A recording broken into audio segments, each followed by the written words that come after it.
నమస్తే welcome to YR TV నేను రంజిత్ తెలంగాణ రాష్ట్ర వ్యాప్తంగా ఏం జరుగుతుందో ప్రతి అంశాన్ని కూడా మీ ముందుంచే ప్రయత్నం అయితే చేస్తున్నాను ప్రస్తుతం తెలంగాణ రాష్ట్ర రాజకీయాలలో పరిస్థితులు ఎట్లా ఉన్నాయి రాష్ట్ర రాజకీయాలలో ప్రధానంగా కూడా నిన్నటి వరకు కూడా పూర్తి స్థాయిలో మనం చూసాం ప్రజా సమస్యల కోసం ప్రజావాణి అని ఒకటి పెట్టి మహాత్మా జ్యోతిరావు పూలే ప్రజావాణికి సంబంధించిన ప్రజా దర్బార్ పెట్టి ప్రజలకు సంబంధించిన సమస్యలను రాష్ట్ర ప్రభుత్వం స్వయానా స్వీకరించడానికి అనేక ప్రయత్నాలు కూడా చేస్తున్న పరిస్థితి కనబడుతుంది అయితే దీంట్లో ప్రధానంగా కూడా మనం చర్చించుకోదలసింది ఒక ప్రధానమైన అంశం ఉంది మీ అందరికీ గుర్తుండే ఉండాలి తెలంగాణ రాష్ట్రంలో మొట్టమొదటిసారిగా రాష్ట్రంలో ఉద్యోగ అవకాశాలు లేవంటూ ఉద్యోగ అవకాశాలు కల్పించాలంటూ పూర్తి స్థాయిలో ఒక కాకతీయ యూనివర్సిటీ విద్యార్థి సెల్ఫీ వీడియో తీసుకుని ఆత్మహత్య చేసుకున్న సంఘటనలు కూడా మనం చూసాం తానెవరో కాదు బోడ సునీల్ నాయక్ వారి కుటుంబానికి పూర్తి స్థాయిలో డబుల్ బెడ్రూమ్ ఇల్లు కానీ 10 లక్షల రూపాయల ఆర్థిక సాయం కానీ ఉద్యోగం కానీ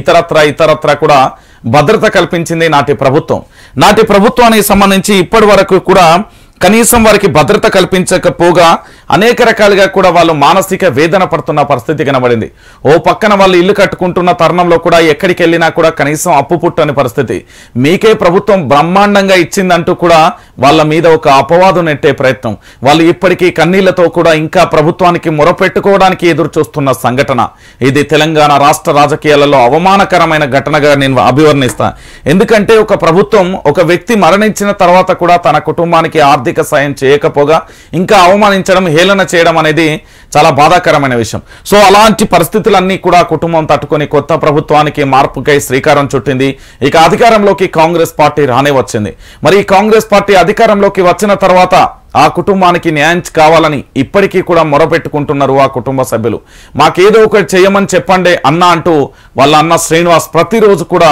మనకి ఏదో ఒక సహాయం కావాలంటూ కూడా అడుగుతున్న పరిస్థితి కనబడుతుంది నేనేమంటున్నానంటే రేవంత్ రెడ్డి గారిని పూర్తి స్థాయిలో విజ్ఞప్తి చేస్తా ఉన్నా ఒక విజ్ఞాపన పత్రం వైఆర్ టీవీ ద్వారా నేను చెప్తా ఉన్నా బోడ సునీల్ నాయక్ ఆత్మహత్యకు సంబంధించి నేను గతంలో ఒక 4-5 వీడియోలు చేస్తా అప్పటికి అంతకుముందు కూడా తాను చనిపోయినప్పుడు కూడా ఇతర ఛానల్లో ఉన్నప్పుడు కూడా లైవ్ టెలికాస్ట్ చేస్తున్నా అది భారీగా కూడా వైరల్ అయిన పరిస్థితి కనబడింది నేను మళ్ళీ చెప్తున్నా ఒక సామాన్యుడు ఒక నిరుద్యోగు ఒక పేద కుటుంబం దాంట్లో గిరిజన బిడ్డ అలాంటి వ్యక్తికి ఉద్యోగ భద్రత కుటుంబానికి భద్రత కల్పించాల్సిన బాధ్యత కూడా రాష్ట్ర ప్రభుత్వం మీదనే ఉంది ఆ రాష్ట్ర ప్రభుత్వం ఇప్పటి వరకు కూడా కనీసం ఆ కుటుంబానికి న్యాయం చేయకపోగా ఇబ్బందుల పాలకు గురి పెట్టినప్పటికీ కూడా వాళ్ళు కొత్త ప్రభుత్వం వచ్చింది రాష్ట్ర ముఖ్యమంత్రిగా రేవంత్ రెడ్డి అధికారం స్వీకరించారు అని పదే కూడా కన్నీళ్లు పెట్టుకుంటూ మొరపెట్టుకుంటున్న పరిస్థితి కనబడింది సో ఈ లైవ్ లో ప్రతి ఒక్క కాంగ్రెస్ కార్యకర్త కానీ లేకపోతే అన్ని పార్టీలకు సంబంధించి నిరుద్యోగులు కానీ ఈ వీడియో షేర్ చేయండి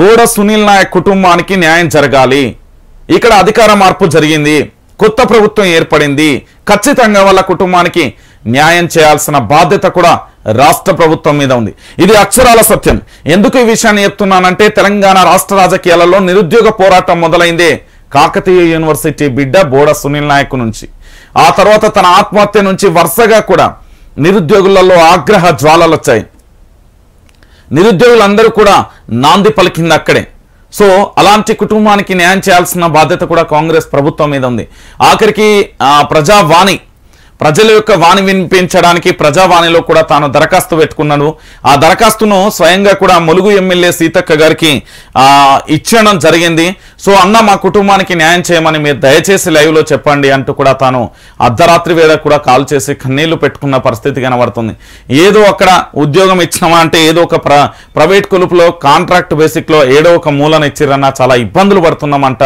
అన్న అంటూ కూడా అతను ఆవేదన వ్యక్తం చేస్తాను సో బోడ సునీల్ నాయక్ కుటుంబానికి న్యాయం చేయాలని వైఆర్ టీవీ తరపున రాష్ట్ర ప్రభుత్వాన్ని డిమాండ్ చేస్తున్నాం దాంతో పాటుగా పూర్తి స్థాయిలో రాష్ట్ర ప్రభుత్వం కూడా స్పందించి బోడ సునీల్ నాయక్ ఉద్యోగ ఉపాధి అవకాశాలు కల్పించాల్సిన బాధ్యత కూడా ప్రభుత్వం మీద ఉంది అనే విషయాన్ని గుర్తుపెట్టుకోవాలి ఇక దాంతోపాటు ఈరోజు వచ్చిన ప్రధాన దినపత్రికలలోకి వెళ్లే ముందు మీరు ఒకసారి గుర్తుపెట్టుకోరు YR TV Telugu news channel ప్రజల కోసం ప్రజలకై నిరంతరం తప్పించి నిజమైన జర్నలిజంతో నిఖార్సైన జర్నలిజంతో నాడు బీఆర్ఎస్ పార్టీని వ్యతిరేకిస్తూ నేడు కొత్త ప్రభుత్వం ఏర్పడిన తర్వాత కాంగ్రెస్ ప్రభుత్వం యొక్క లోపాలను భవిష్యత్తులో ఏం చేయాలి అంటూ కూడా హెచ్చరిస్తున్న వైఆర్ టీవీని ప్రతి ఒక్కరు కూడా సబ్స్క్రైబ్ చేసుకోండి ఇగో ఇక్కడ సబ్స్క్రైబ్ చేసుకోండి పూర్తి స్థాయిలో మీ మిత్రులకు కూడా చెప్పండి. ఎందుకంటే ప్రజల క్షేమం వైపు మా ప్రయాణం ఉంటుంది. ఎప్పుడైనా ప్రజాక్షేమమే మాకు ఇష్టం. సో ప్రజల క్షేమం వైపే మా ప్రయాణం ఉంటుంది. కాబట్టి మీరందరూ కూడా పూర్తి స్థాయిలో కూడా ఆలోచించండి. ఇక ఇది మీ అందరికీ తెలుసు కదా, కేసీఆర్ ఓటమికి ఇది మరొక కారణంగా కూడా మనం అభివర్ణించవచ్చు. ఎలాంటి డౌట్ కూడా లేదు. ధర్నా చౌక్పై ఆంక్షలు లేవు. 9 ఏళ్ల తర్వాత నిషేధం ఎత్తివేత. ఉత్తర్వులు జారీ చేసిన సర్కారు. ఎవరైనా శాంతియుతంగా ఉపయోగించుకోవచ్చనే ప్రకటన. 9 ఏళ్ల తర్వాత ధర్నా చౌక్ విముక్తి లభించింది. గత ప్రభుత్వం విధించిన నిషేధాన్ని ప్రస్తుత సర్కారు ఎత్తివేసింది. ఇందుకు సంబంధించి ఉత్తర్వులు కూడా జారీ చేసింది. శాంతియుతంగా సమస్యలను ప్రభుత్వ దృష్టికి తీసుకురావడానికి ఎవరైనా ధర్నా చౌక్ను ఉపయోగించుకోవచ్చని ప్రకటించిన పరిస్థితి కనబడింది. ధర్నా చౌక్ ఇది తెలంగాణలో చాలా పెద్ద మాట. ఎందుకు అంటే తెలంగాణ ఉద్యమానికి నాంది, తెలంగాణ ఉద్యమ గొంతుకలు ప్రశ్నించే గొంతుకలుగా చెప్పబడే ఆనాడు తెలంగాణ ఉద్యమం కోసం పురుడు పోసుకున్న గడ్డ ధర్నా చౌక్ అని చెప్పడంలో ఎలాంటి డౌట్ లేదు.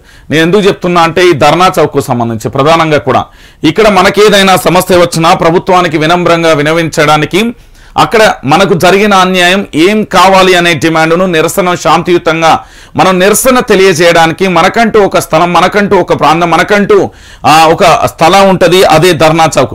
ఈ ధర్నా చౌక్ మీద గత ప్రభుత్వం ఆంక్షలు విధించి నిషేధించింది. ఎందుకో తెలియదు కానీ ఒక నిషేధిత జాబితాలో పెట్టినట్టు ధర్నా చౌక్ను నిషేధిత ప్రాంతంగా కూడా ప్రకటించింది. సో ఆ నిషేధాన్ని ఇప్పుడు వచ్చిన కొత్త ప్రభుత్వం, కాంగ్రెస్ ప్రభుత్వం, ముఖ్యమంత్రిగా ఉన్న రేవంత్ రెడ్డి పూర్తి స్థాయిలో కూడా దాన్ని తొలగించిన పరిస్థితి అయితే కనబడుతుంది. సో ఇప్పుడు నేనేమంటున్నానంటే ధర్నా చౌక్ వద్ద ఎవరమైనా మనం శాంతియుతంగా పూర్తి స్థాయిలో కూడా సమస్యలను ప్రభుత్వ దృష్టికి తీసుకురావడానికి ఎవరైనా కూడా ఈ ధర్నా చౌక్ను ఉపయోగించుకోవచ్చు. ఈ ధర్నా చౌక్లో ఎవరైనా ఆందోళన చేయవచ్చు. ఎవరైనా పూర్తి స్థాయిలో ధర్నా చౌక్పై అనేక రకాలుగా కూడా ఆంక్షలు తొలగిపోయినాయి. మీకు ఎలాంటి సమస్యలు ఉన్నా ఈ ధర్నా చౌక్ వద్దకు వెళ్ళాలి.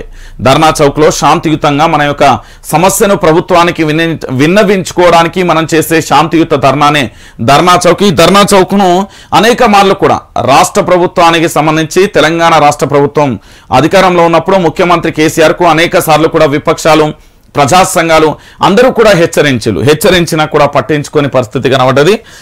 ఈ రోజు కాంగ్రెస్ ప్రభుత్వం దీన్ని తొలగించడం అనేది ఒక పూర్తి స్థాయిలో మంచి విషయం. దీన్ని స్వాగతించాల్సిన విషయమే. ఎందుకంటే కనీసం ప్రతి పౌరుడు కూడా ఏదైనా సమస్య వచ్చినప్పుడు శాంతియుతంగా తాను ధర్నా చేసుకోవడానికి ధర్నా చౌక్ అనేది చాలా ఇంపార్టెంట్. అలాంటి ధర్నా చౌక్ను తొలగించడం బాధాకరమే. ఇప్పుడు కొత్త ప్రభుత్వం వచ్చింది, ధర్నా చౌక్ను కూడా ఎత్తేసింది. సో మనం ధర్నాలు చేసుకోవడానికి కూడా ఎలాంటి ఇబ్బంది లేదు అనే విషయాన్ని గుర్తుపెట్టుకోరు. ఇక దాంతో పాటుగా మరొక అంశానికి సంబంధించి పోదు. ఏంది అంటే నేను పెట్టిన టైటిల్ ఏదైతే ఉందో, ఇగో గులాబీలో తిరుగుబాటు మాట. సొంత పార్టీపైనే నేతల విమర్శలు. 10 ఏళ్లుగా మౌనం, ఇప్పుడు అసహనం. గలం విప్పుతున్న అధినేతకు చురకలు. వాస్తవాలు తెలుసుకోవాలంటూ హితవు. ఉద్యమ వ్యతిరేకులకే పెద్దపీట వేశారని మండిపాటు. జోకుడు బ్యాచ్కే ప్రయారిటీ ఇచ్చారని ఫైర్. అందుకే ఎన్నికలలో ప్రతికూల ఫలితాలంటూ ఆగ్రహం. హాట్ టాపిక్ గా ఎమ్మెల్సీ తక్కలపల్లి కామెంట్స్. ఆయుధంగా మార్చుకునేందుకు అధికార పార్టీ ప్లాన్ అంటూ కూడా ప్రధాన అంశానికి సంబంధించి కూడా హైలైట్ చేసింది. బీఆర్ఎస్ లో జోకుడు బ్యాచ్ కే ప్రయారిటీ. వాళ్ళే అసలైన లీడర్లను తొక్కేశారు. వాస్తవాలు చెప్తే అధిష్టానం పట్టించుకోలేదు. ఎమ్మెల్సీ తక్కలపల్లి రవీంద్రరావు సంచలన కామెంట్స్ అంటూ కూడా ప్రధాన అంశాన్ని కూడా హైలైట్ చేసింది. మొన్నటి వరకు గులాబీ బాస్ మాటలకు జీ హుజూర్ అంటూ తలపిస్తూ బీఆర్ఎస్ నేతలు ప్రస్తుత వాయస్ పెంచుతున్నారు. ఇంతకాలం దిగమింగుకున్న అసంతృప్తి ఒక్కసారిగా బగ్గుమంటుంది. సొంత పార్టీ అధినేత పైనే అసహనాన్ని వెళ్లగక్కుతున్నారు. ఇప్పటికైనా వాస్తవాలు తెలుసుకోవాలంటూ చురకలంటిస్తున్నారు. క్షేత్ర స్థాయిలో ఏం జరుగుతుందో తెలుసుకోకుండా, ఆలోచించకుండా అసెంబ్లీలో ఎన్నికల టికెట్లు కేటాయించారని, అందువల్లే ఇలాంటి ఫలితాలు వచ్చాయని, ఇదంతా స్వయంకృత అపరాధమని విమర్శిస్తున్నారు. ఉద్యమకాలను పక్కన పెట్టి ఉద్యమ వ్యతిరేకకు ప్రయారిటీ ఇవ్వడం వల్లే ఇలా జరిగిందని ఫైర్ అవుతున్నారు. బీఆర్ఎస్ పార్టీలో జోకుడు బ్యాచ్ కి మాత్రమే ప్రాధాన్యత ఉందంటూ తాజాగా ఎమ్మెల్సీ తక్కలపల్లి రవీందర్రావు చేసిన కామెంట్స్ తెలంగాణ రాష్ట్ర రాజకీయాలలో పూర్తి స్థాయిలో కూడా హాట్ టాపిక్ గా మారిన పరిస్థితి కనబడుతుంది. నేనేం చెప్తున్నానంటే తెలంగాణ ప్రజలారా ఒక్కసారి గుర్తుపెట్టుకోరి. ప్రస్తుతం బీఆర్ఎస్ పార్టీలో ఒక ప్రధానమైన అంశానికి సంబంధించి కూడా హైలైట్ జరుగుతున్న పరిస్థితి అయితే కనబడుతుంది. దానికి సంబంధించి ప్రధానమైన అంశాన్ని కూడా మనం చూస్తున్నాం. ఏం జరిగింది? గులాబీలో తిరుగుబాటు, గులాబీలో తిరుగుమాట అంటూ కూడా మనం ప్రధాన అంశాన్ని కూడా హైలైట్ చేసింది. ఏంది అంటే ఒకసారి మనం పూర్తి స్థాయిలో తెలంగాణ ప్రజలారా మీరు గుర్తుపెట్టుకోరి.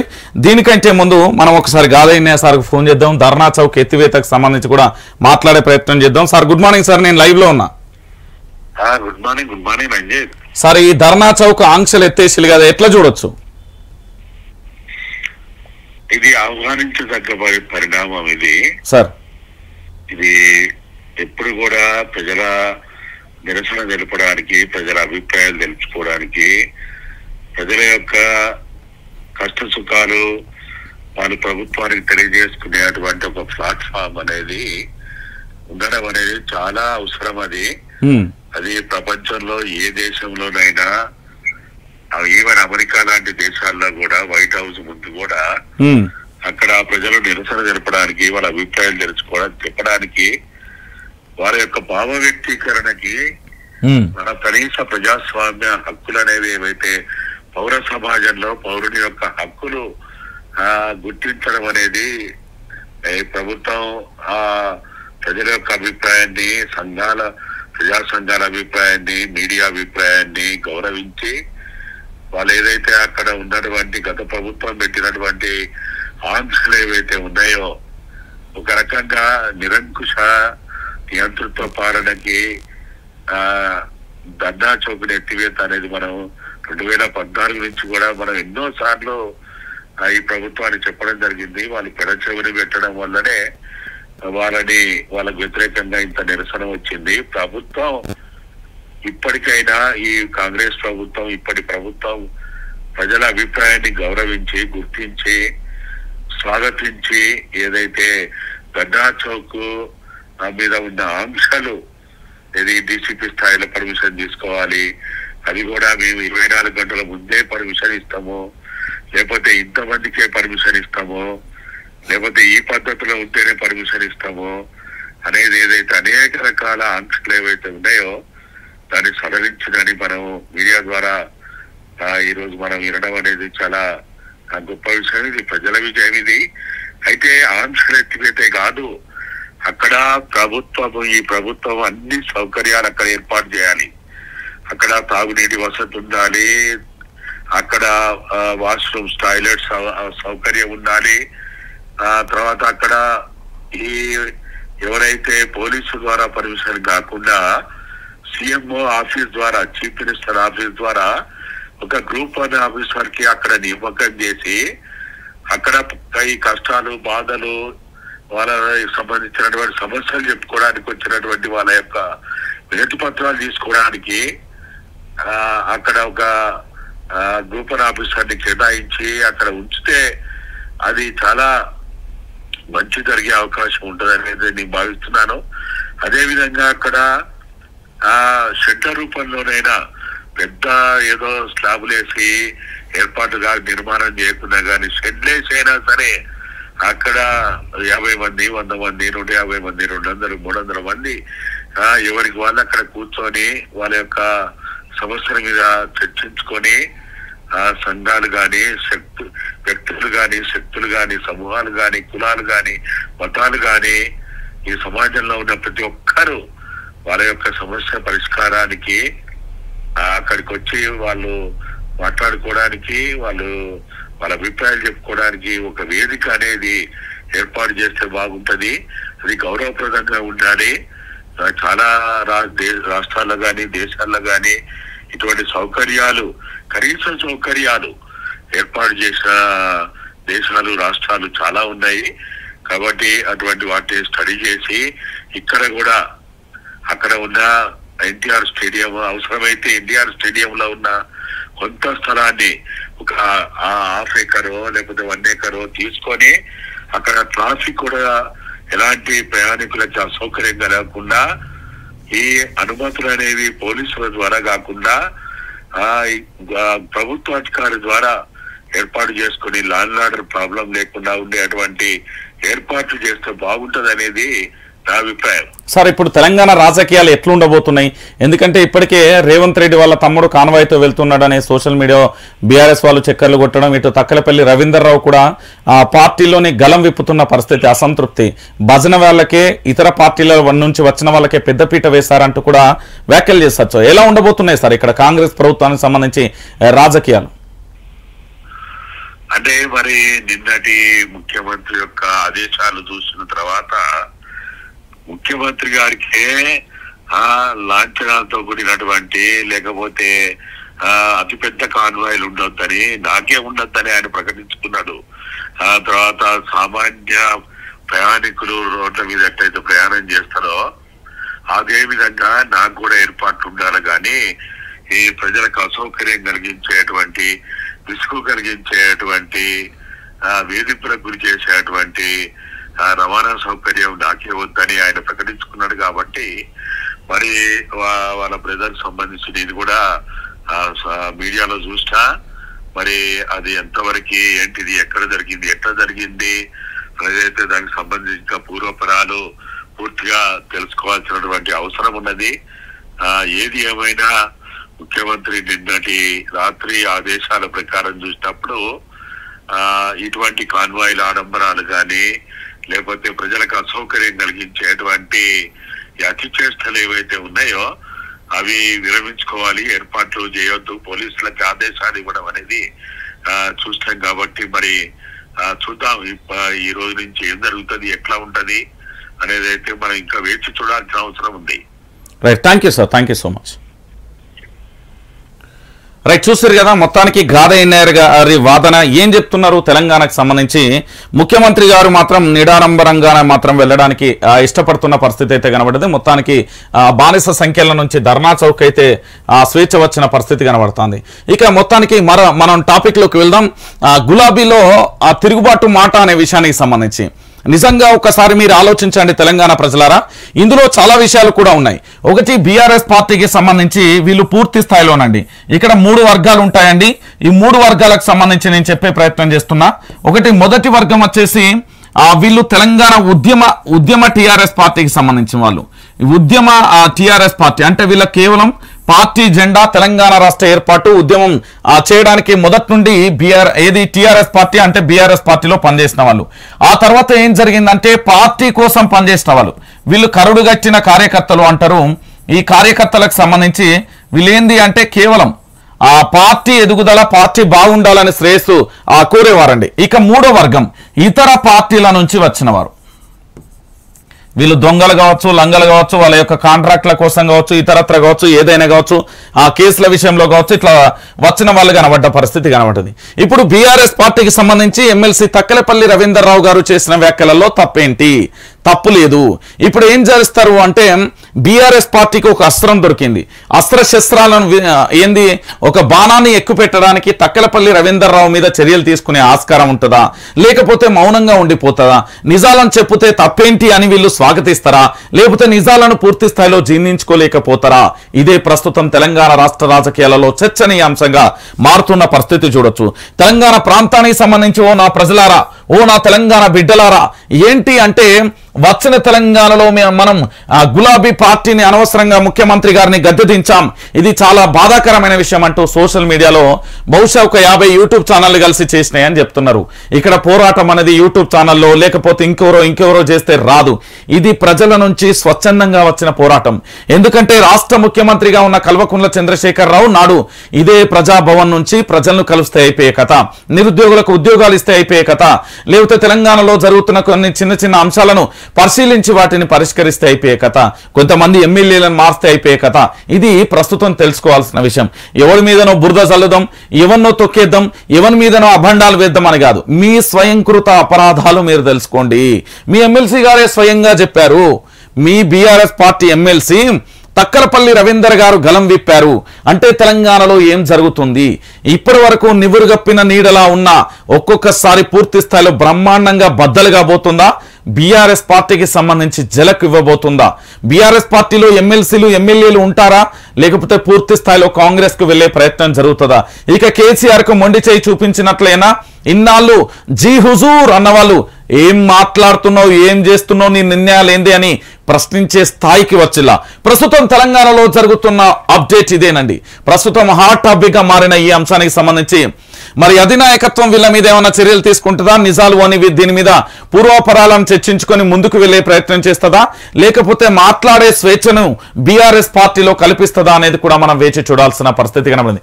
మొత్తానికి బీఆర్ఎస్ పార్టీలో లుకలుకలు స్టార్ట్ అయినాయి. బీఆర్ఎస్ పార్టీకి సంబంధించి ప్రతిపక్ష పాత్ర ఏ విధంగా పోషిస్తుందో అసెంబ్లీలో చూస్తున్నాం. ఈ ప్రతిపక్ష పాత్ర అనేది ప్రస్తుతం తెలంగాణలో హాట్ టాపిక్ గా మారింది. సో ఒక్కొక్కరుగా కూడా తమ యొక్క నిరసన గళాన్ని విప్పుతూ బయటికి వస్తున్న తరుణం అయితే కనబడుతుంది. సో మొత్తానికి ఏం జరుగుతుంది అనేది మనం కూడా చూద్దాం. ఇక దానితో పాటుగా మరొక అంశాన్ని కూడా చూడొచ్చు. రాష్ట్రానికి విముక్తి, నియంతృత్వ పోయి ప్రజాపాలన వచ్చింది. ఒక గవర్నర్ మాట్లాడే మాటలు ఇవి అంటే కరెక్టా అనేది మీరు ఒకసారి చర్చించుకోవాలి. నేనైతే ఇలాంటి వాటిని ఎప్పుడు కూడా ఏంది అంటే వీటిని పరిగణలోకి తీసుకున్నాండి. ఎందుకు అంటే నేను డాక్టర్ బాబాసాహెబ్ అంబేద్కర్ గారు రచించిన భారత రాజ్యాంగాన్ని చదివిన, రాజ్యాంగంలోని మూలాలు తెలుసు, రాజ్యాంగంలోని అధికరణలు ప్రకరణలు అన్నీ కూడా తెలిసిన వ్యక్తిగా చెప్తున్నా.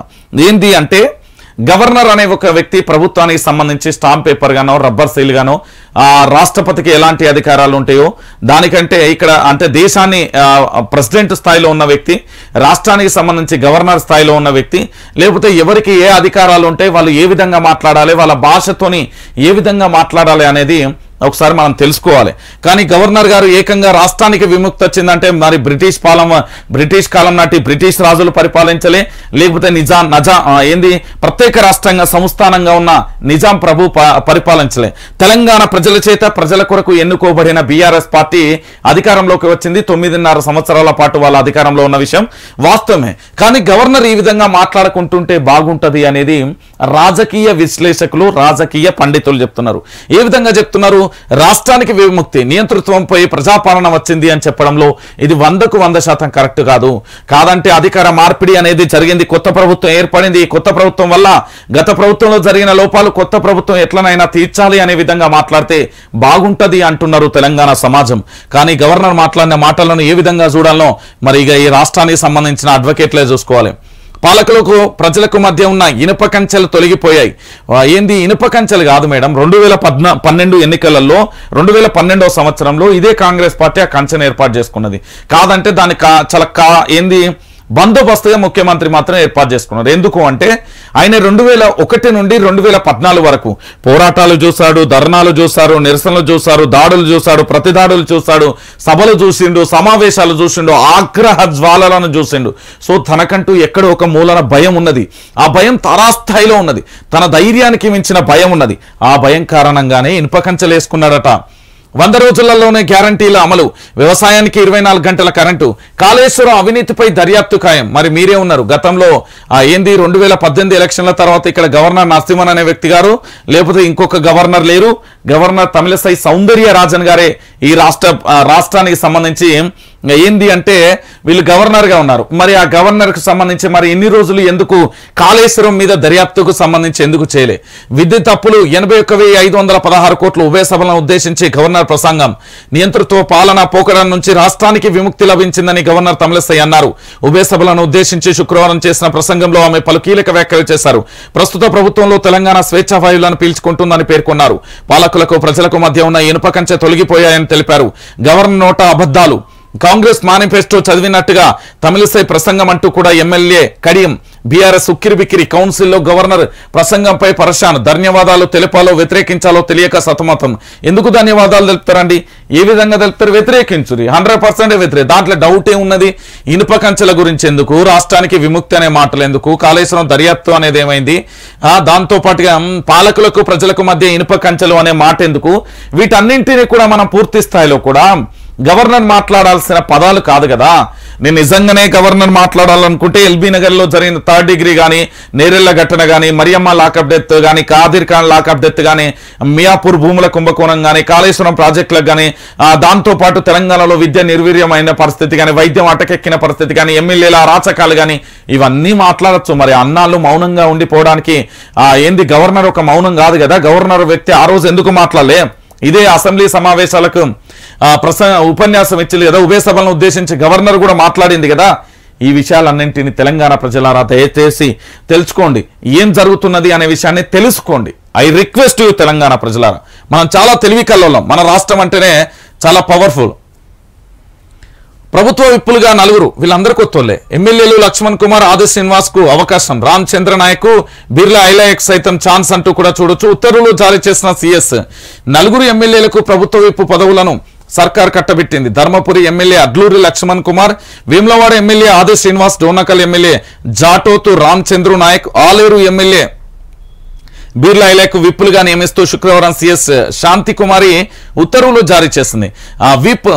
చీఫ్ విప్ గా మల్రెడ్డి రంగారెడ్డి. గ్రేటర్ లో కాంగ్రెస్ బలోపేతానికి ప్లాన్, టీడీపీ లోకల్ క్యాడర్ ను లాగే ఆలోచన అంటూ కూడా ప్రధానాంశానికి సంబంధించి కూడా హైలైట్ చేసింది. మొత్తానికి కొత్త వారికి అయితే మన కాంగ్రెస్ పార్టీకి సంబంధించి విప్పులుగా ఒక అవకాశాన్ని అయితే కల్పించింది. మరి వీళ్ళు ఏ విధంగా ఎట్లుంటారు అనేది కూడా మనమైతే వేచి చూడాల్సిన పరిస్థితి అయితే కనబడుతుంది. ఇక దాంతో పాటుగా మరొక అంశాన్ని కూడా చూడొచ్చు తెలంగాణ ప్రజలారా. ప్రధానంగా కూడా నేను ఒక అంశాన్ని ఈరోజు చెప్పదలుచుకున్నా.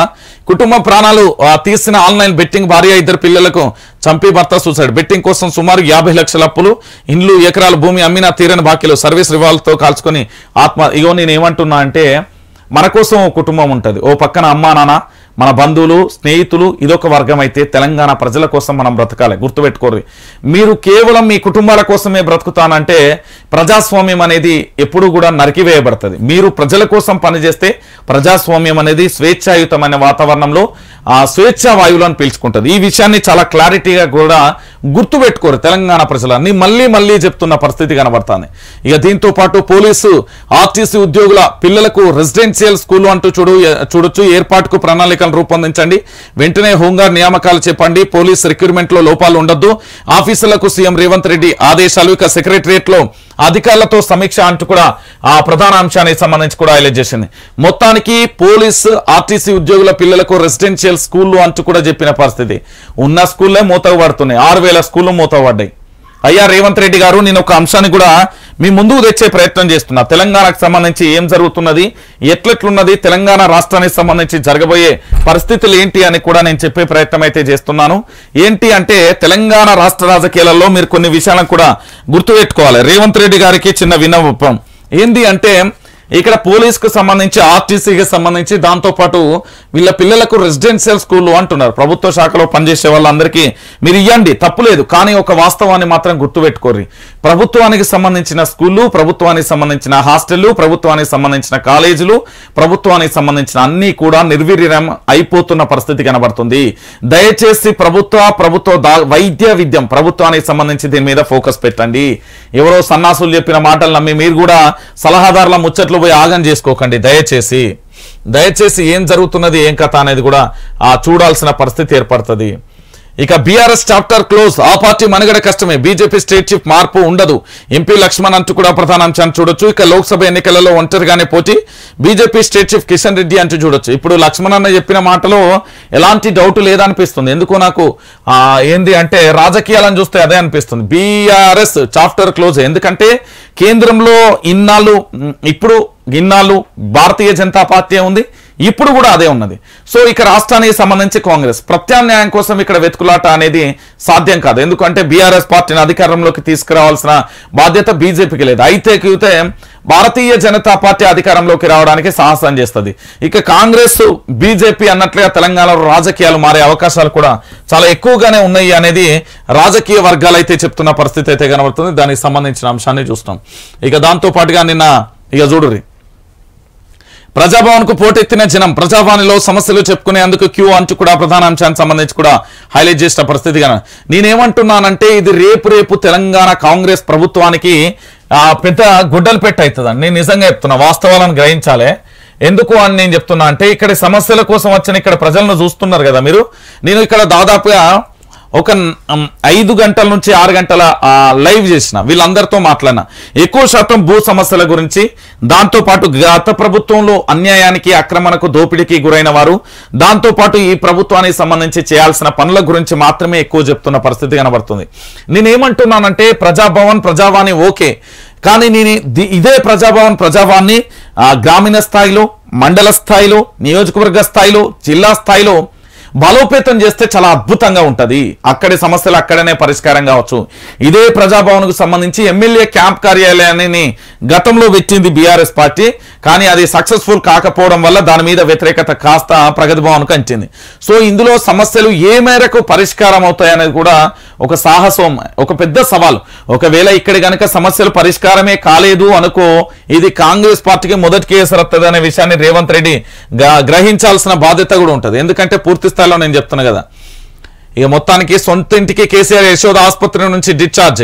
9.5 ఏళ్ల తర్వాత నందినగర్లోని నివాసానికి వెళ్లిన బీఆర్ఎస్ చీఫ్ దిష్టి తీసి స్వాగతం పలికిన కార్యకర్తలు అంటూ కూడా చూడొచ్చు. మొత్తానికి కల్వకుంట్ల చంద్రశేఖరరావు గారి ఆయుష్ నుండి నూరేళ్లు కలకాలం సుఖ సంతోషాలతోని ఉండాలని నేనైతే కోరుకుంటా. 100కు 1,00,000% వైఆర్టీవీ నేను నా హార్ట్ఫుల్ గా మా సిబ్బంది తరఫున కోరుకుంటా. ఇంకోటి ఏంటంటే కేసీఆర్ అంటే కోపం అంటే నాకు మస్తు ఇష్టమే. ఎప్పుడు ఇష్టం? తెలంగాణ ఉద్యమ నాయకుడిగా, ఉద్యమకారుడిగా చాలా ఇష్టం నాకు.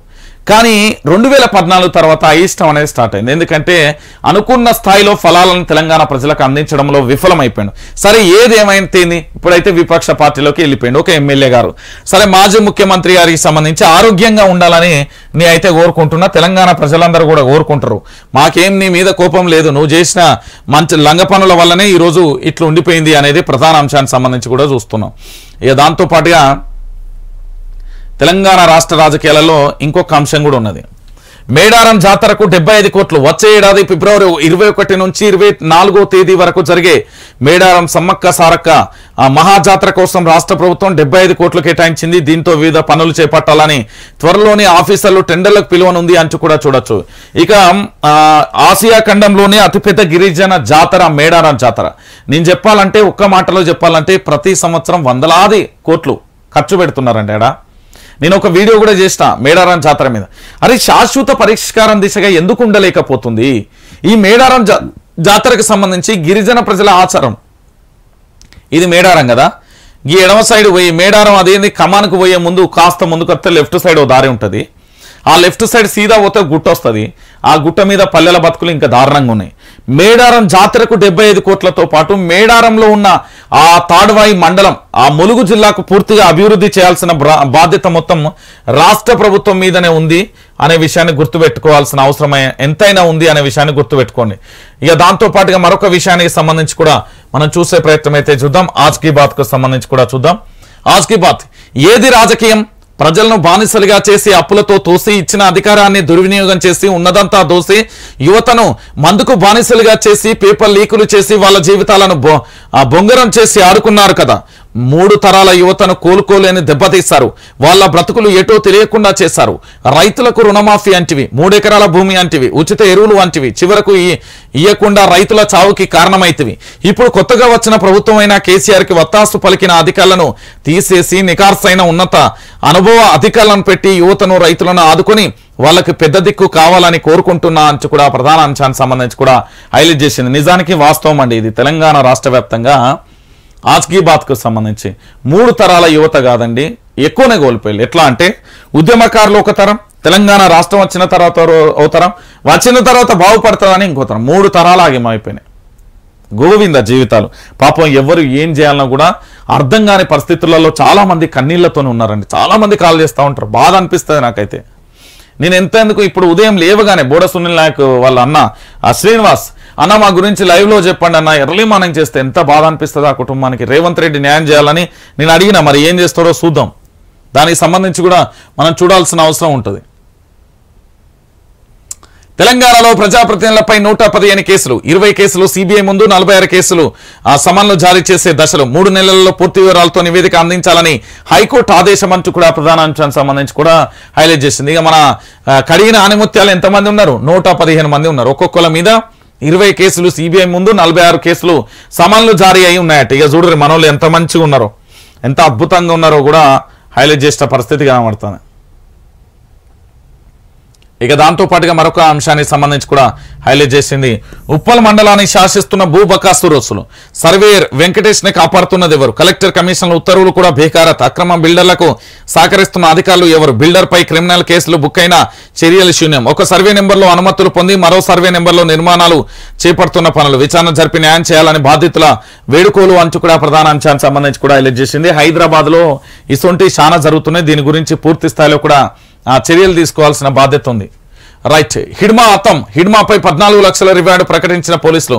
మధ్యప్రదేశ్, ఛత్తీస్గఢ్, మహారాష్ట్రలో కార్యకలాపాలు. ఎన్కౌంటర్లో హతమైనట్లు పోలీసుల ప్రకటన. గతంలోనూ చనిపోయినట్లు మీడియాలో కథనాలు అంటూ కూడా ప్రధాన అంశానికి సంబంధించి కూడా హైలైట్ చేసింది. దానికి సంబంధించి మావోయిస్టు పార్టీ పూర్తి స్థాయిలో కూడా ఒక లేఖ రిలీజ్ చేస్తే బాగుంటుంది. ఆ తర్వాతనే అన్నీ కూడా తెలుస్తాయి అనే విషయానికి సంబంధించి కూడా గుర్తుపెట్టుకోవాలి. ఇక మన ప్రధాన ప్రతిపక్ష పేపరు నమస్తే తెలంగాణ చూడాల్సిన ఇగో ఇది ఇది ఇది ఇది ప్రసంగమా మేనిఫెస్టోనా? గవర్నర్ అసెంబ్లీ ప్రసంగంలో కొత్తదనం లేదు. కాంగ్రెస్ ఎన్నికల ప్రచార పత్రం చదివినట్లుంది. రాబోయే 5 ఏళ్లకు రోడ్ మ్యాప్ ప్రకటించలేదు. కాంగ్రెస్ ప్రభుత్వం అసత్యాలు చెప్పించింది. గతంలో ఏం మాట్లాడారు, ఇప్పుడేం మాట్లాడారో గవర్నర్ సమీక్షించుకోవాలి. శ్వేతపత్రాలపై సమాధానం ఇస్తామంటూ కడియం కూడా చెప్పిన పరిస్థితి. గవర్నర్ గా సంబంధించి పూర్తి స్థాయిలో కూడా ఏం జరుగుతున్నది, ఏం కథ అనేది పూర్తి స్థాయిలో కూడా చూసారు కదా. ఒక ఏంది గతంలో అసెంబ్లీ ఎన్నికలలో ఏం మాట్లాడారు, ఇప్పుడేం మాట్లాడుతున్నారు అనేది ప్రధానంగా కూడా చర్చనీయాంశంగా కూడా మారుతున్న పరిస్థితి. లోక్సభ ఎన్నికలు ఫిబ్రవరిలోనే, మార్చి ఏప్రిల్ మధ్య పోలింగ్ జరిగే అవకాశం. ఫిబ్రవరిలో ఓట్ ఆన్ అకౌంట్ బడ్జెట్ యోచన.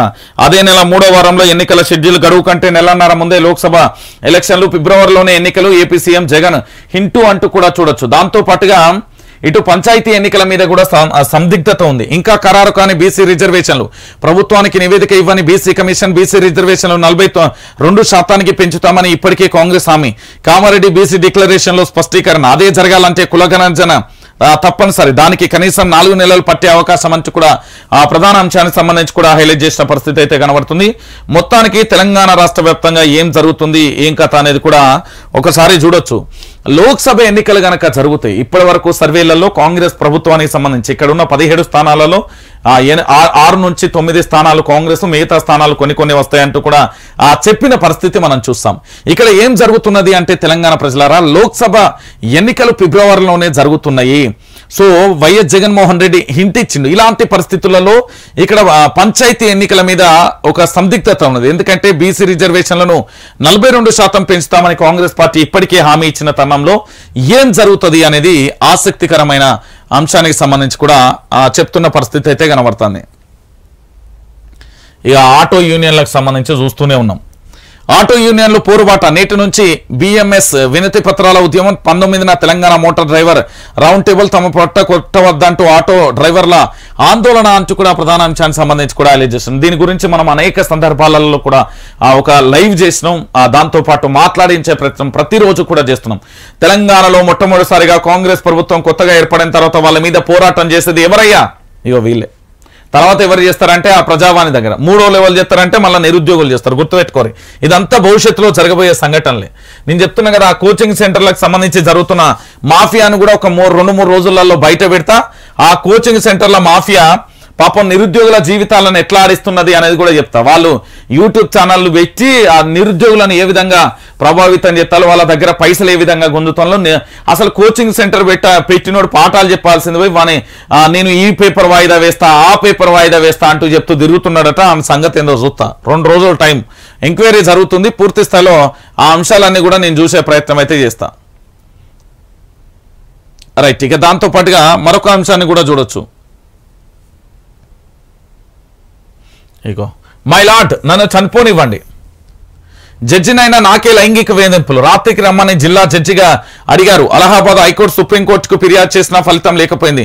నా జీవితాన్ని గౌరవప్రదంగా డిస్మిస్ చేసుకోవడానికి అనుమతించండి. సిజేఐకి యూపీ మహిళా జడ్జి లేఖ నివేదిక పంపాలని సిజేఐ ఆదేశం అంటూ కూడా ప్రధాన అంశానికి సంబంధించి కూడా హైలైట్ చేసింది. ఇక మహిళలకు సంబంధించి వేధింపులు ఇంకా ఆగుతున్నాయన్న అంటే లేని పరిస్థితి. యావత్తు దేశవ్యాప్తంగా కూడా ఇదే కథ కొనసాగుతానది. నేనేమంటున్నానంటే జడ్జికే రక్షణ లేనప్పుడు ఇక సామాన్యులకి ఏం రక్షణ ఇస్తారండి? తెలంగాణ రాష్ట్ర వ్యాప్తంగా కాదు, యావత్ దేశవ్యాప్తంగా కూడా గదే పరిస్థితి. ఇక చూడండి, మై లార్డ్ నన్ను చనిపోనివ్వండి, ఏంది జడ్జినైనా నాకే లైంగిక వేధింపులు ఉన్నాయి. ఇక మరి దేశవ్యాప్తంగా ఇక పరిస్థితి ఎట్లున్నది ఏం కథ అనేది ఆలోచించుకోండి. ఇక జడ్జికే పూర్తి స్థాయిలో కూడా ఇట్లా జరుగుతున్నది అంటే ఒక్కసారి మీరే ఆలోచించండి తెలంగాణ ప్రజలారా. ఇంతకంటే ఘోరం ఇంకోటి ఏమన్నా